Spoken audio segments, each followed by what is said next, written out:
Everywhere GBS.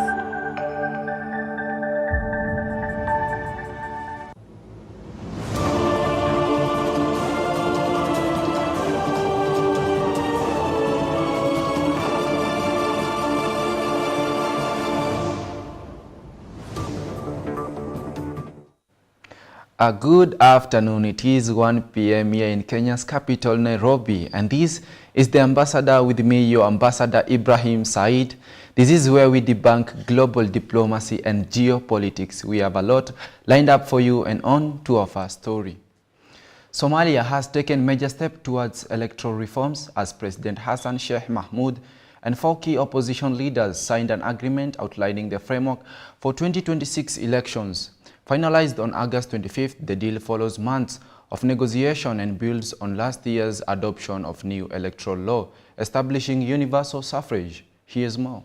Somalia's federal government and key opposition leaders have signed a landmark agreement outlining the framework for the country's 2026 elections. Finalized on August 25th, the deal introduces universal suffrage for parliamentary elections, while the president will continue to be elected by lawmakers. The move is seen as a major step towards democratization. This breakthrough follows months of negotiation, including talks in Washington and Mogadishu, and builds on the 2024 electoral law passed by Parliament. President Hassan Sheikh Mahmoud hailed the agreement as gateway to state reconstruction. All signatories have pledged to support the transition to a one-person, one-vote system. Implementation will be closely watched as Somalia prepares for its first direct election in decades amid ongoing insecurity and governance challenge. GBS News. In another story, in the Democratic Republic of Congo, military leadership is under intense scrutiny as the government summons dozens of high-ranking officers to answer for a string of battlefield losses against the M23 rebels. A total of 41 senior officials, including 35 generals, have been called for questioning in what is being described as unprecedented move to uncover responsibility and restore command integrity. Eastern region, where the Rwandan-backed M23 rebel group has captured key territories, including entire towns. Since the fall of strategic border town of the Bunagana in 2022, the Congolese army has struggled to regain control, prompting national and international alarm over the conflict escalation. As Kinshasa pursues both accountability and peace, the high-level military investigation signals a turning point. It reflects growing pressure to confront internal weaknesses, reassert authority within armed forces, and reassure both citizens and foreign partners that a path towards stability is still within reach.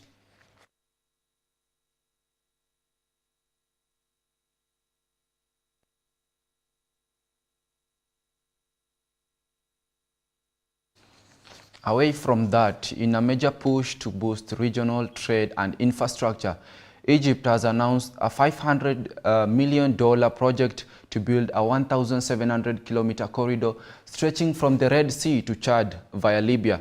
The massive undertaking aims to transform transportation, support digital connectivity, and strengthen economic ties across North and Central Africa. Here is more on what this ambitious project means for the region.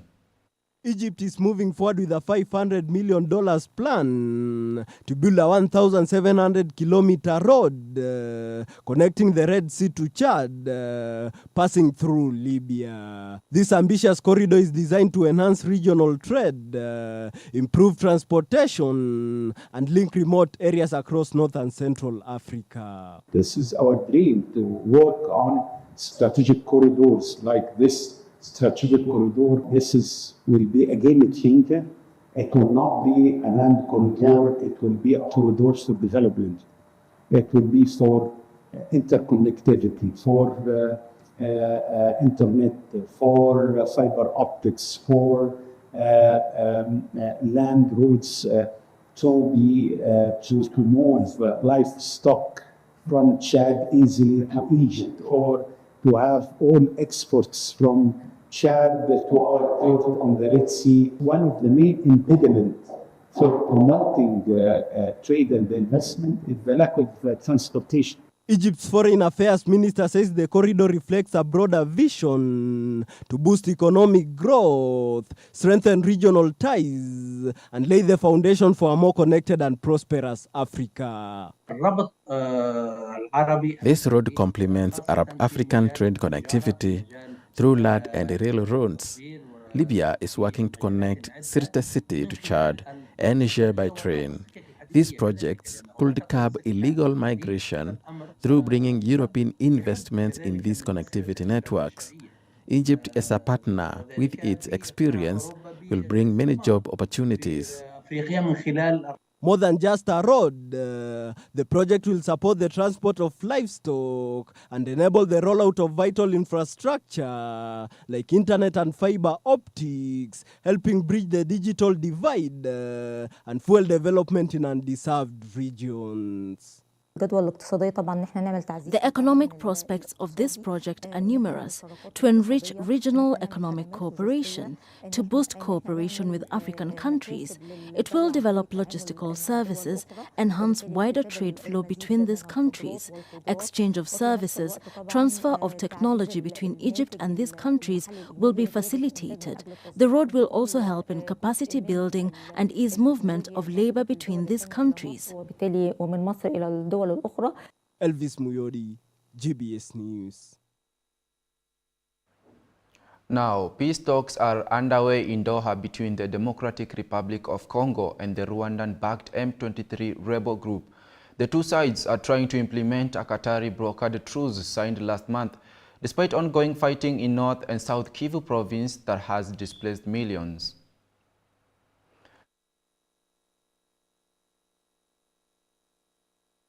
Ceasefire monitoring mechanism and prisoner exchange. The United States and the International Committee of the Red Cross are also involved, but Belgium's foreign minister says President Felix Tshisekedi is unhappy with the current proposal. Both Kinshasa and M23 accuse each other of violating the ceasefire. The M23 remains the most powerful rebel group in the region, and their recent offensive near Goma left scores dead. The UN continues to call the crisis one of the world's most serious humanitarian emergencies.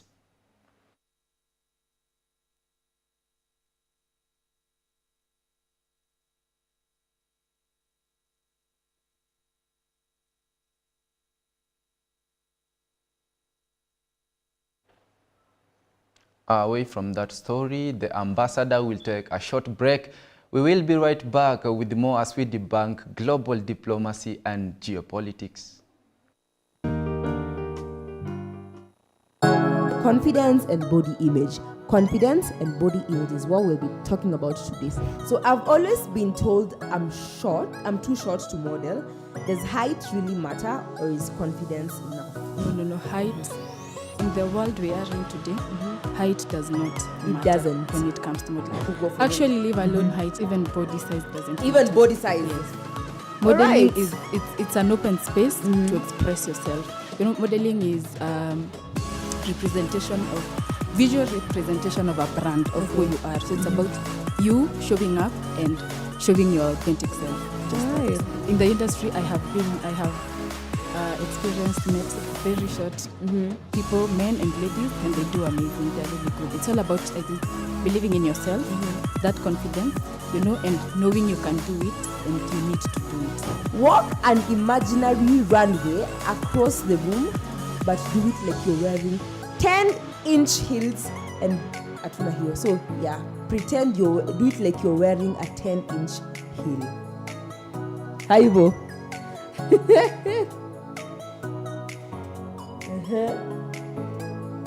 Tuende kazi. Haya, makofi kwake.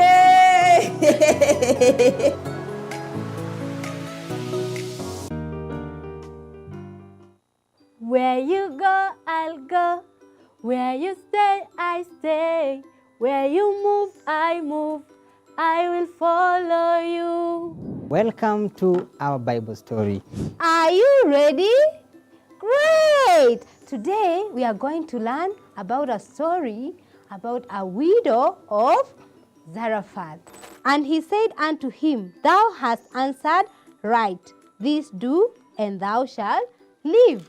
Before I conclude, I would like us to read and see what is the will of the Father towards each and every one of us. Children, as you listen to that story, what have you been able to learn? And remember, this is Kids Mind, the Bible story. And as usual, this is where we learn, we laugh, and we explore.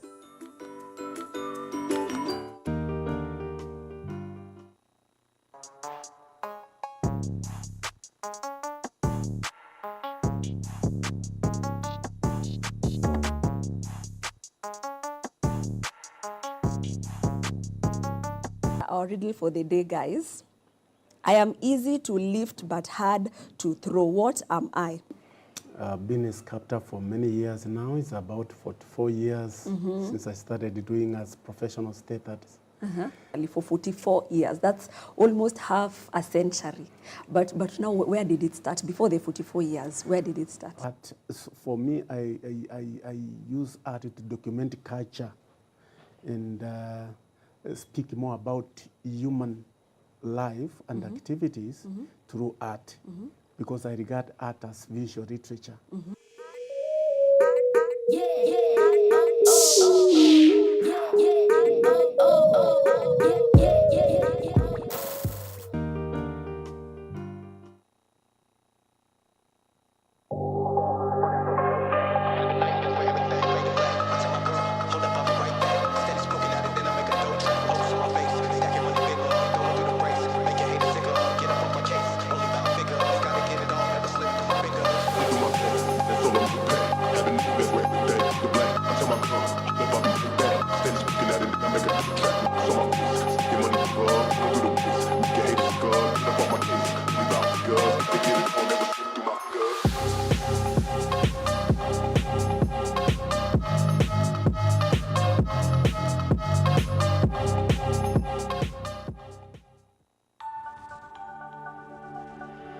Everywhere, GBS.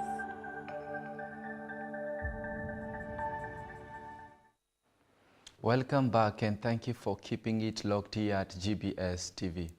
In another story, human rights group in the U.S. have urged the Secretary of the State Marco Rubio to rescue the release of a Palestinian-American boy imprisoned in Israel. Mohammed Zahir Ibrahim, 16, from Palm Bay, Florida, has been detained for 6 months without charges of allegations of rock throwing in the occupied West Bank. More than 100 groups, including the America Arab Anti-Discrimination Committee, the Center for Constitutional Rights, and Park Christie USA, warned Rubio that the boy's health is worsening and that he needs to be freed. We have seen the scene play out for years. The terrified children arrested by Israeli military that happened to Mohammed Ibrahim in the occupied West Bank. Mohammed was 15 years old, 4 in the morning, 25 soldiers, ski masks, M16s, Jeeps, military vehicles. They came into the house. They took him out of his bedroom, blindfolded him, handcuffed him. And that was 6 months and 10 days ago. That's the last time anybody seen him that knows him. Now more than 100 organizations are joining together to try and force the Trump administration to demand he be brought back to Florida. They said his life is in danger. He's lost around 12 kilos of weight. In the last 6 months, he's lost over 25 pounds. That's almost 25% of his body weight. He's contracted scabies. He has not been able to connect with his family. His situation is dire. Accused without evidence of throwing stones, but not charged with the crime, fading away in the notorious over prison. Mohammed is just one of the Palestinian children in Israeli prisons. According to the human rights group Defense for the Children Palestine, 323 Palestinian children were detained in Israeli prisons as of March 31st, and 37% without being charged. An estimated 10,000 Palestinian children have been held in Israeli military detention over the past 20 years. The State Department was asked about Mohammed's case this month. I'm not, as we've had to say before, going into the details of actions we're taking diplomatically, what negotiations might exist. We certainly are aware of those reports, and there's really no higher concern for the State Department than the safety and well-being of American citizens. From Mohammed's family, this is just another tragedy. Saif Musalet was beaten to death by settlers in July. The U.S. called for an investigation then. Now, these divisive groups are putting pressure on the U.S. with billboards in New York's Times Square and letters to leaders arguing it's time to bring Mohammed home before it is too late. Reporting for GBS TV, I'm Paul M. Mine. Now, France has returned a 19th century human skull long held in Paris to Madagascar, including one believed to be of King Toera of Sakalava and two from his community, in a ceremony held at French Cultural Ministry, marking the first repatriation under the 2023 law aimed to restoring human remains from public collection. Here is more on the story. The skulls returned to Madagascar by France were among the remains stored at the Museum of National History in Paris, since they were seized during France's colonial rule in Madagascar in 1897. France Culture Minister Rachida Dati described the return as an historic event, saying it symbolized the closure of a historical, scientific and memorial process between the two nations. This restitution policy is about healing and remembrance, joining together remembrance and culture, and taking a very lucid view of the past. This policy also calls on France to take a fresh look at our national collections, their history and their composition. Madagascar's Culture Minister Volamiranti Donamara acknowledged the emotional importance of the return, stating that the skulls are the invisible and indelible link that unites their present to their past. For more than a century, the absence of the skulls had remained an open wound for the Salakava community. A tribute ceremony for the return is planned to coincide with the anniversary of King Toera's execution. They are not a mere collector's item. They are the invisible and indelible ink, Madame Minister, that unites our present to our past. Their absence has been, for more than a century, 128 years, an open wound in the hearts of the Big Island, and particularly of the Sakalava community of Menabe. De la Grande Île, et particulièrement de la communauté Sakalave de Menabe. Madagascar's government will hold a formal tribute, honoring the returned remains and allowing the nation to reclaim parts of its history and identity. This high-profile restitution may set precedents for similar actions, as France continues to implement its laws facilitating the repatriation of human remains to former colonies. Molly Rono for GBS News. Away from that is that the United Nations Human Rights Office is condemning the killing of journalists in Gaza, calling it shocking and unacceptable pattern of attacks. Speaking in Geneva, spokesman Tamil Al-Khitam said at least 247 Palestinian journalists have been killed since October 2023, stressing that those responsible must be held to account. In Geneva, the United Nations Human Rights Office has issued a strong call for accountability over the killing of journalists in Gaza. Speaking to reporters, spokesperson Tamim Al-Khitan said the deaths should not leave the world in stunned silence, but push for action, justice, and accountability. The killing of journalists in Gaza should shock the world, not into stunned silence, but into action, demanding accountability and justice. The spokesperson reported that the Israeli military launched multiple airstrikes on the Nasir Medical Complex, including 2 strikes in quick succession. We can say that the Israeli military reportedly launched multiple airstrikes on the Nasir Medical Complex, and there was 2 airstrikes in a short period of time. calling the incident shocking and unacceptable. Al-Kitan said such attacks and the killing of civilians, including journalists, must be thoroughly and independently investigated. This is a shock, and this is unacceptable. We know that the Israeli army has announced that there will be an inquiry. This incident and the killing of all civilians, including journalists, must be thoroughly and independently investigated, and justice must follow. According to UN Human Rights Office, at least 247 Palestinian journalists have been killed in Gaza since October 7, 2023. We have seen and documented many attacks on journalists, which are unacceptable. At least 247 Palestinian journalists have been killed in Gaza since the 7th of October 2023. Al-Kitan stressed that journalists are the eyes and ears of the world and must be protected. Susan Nganga, GBS News. And that's all for today with me, your Ambassador Ibrahim Said on the Ambassador 1 p.m. Follow all of our stories at GBS TV Africa. It's updated throughout the day. Thank you for your time and company.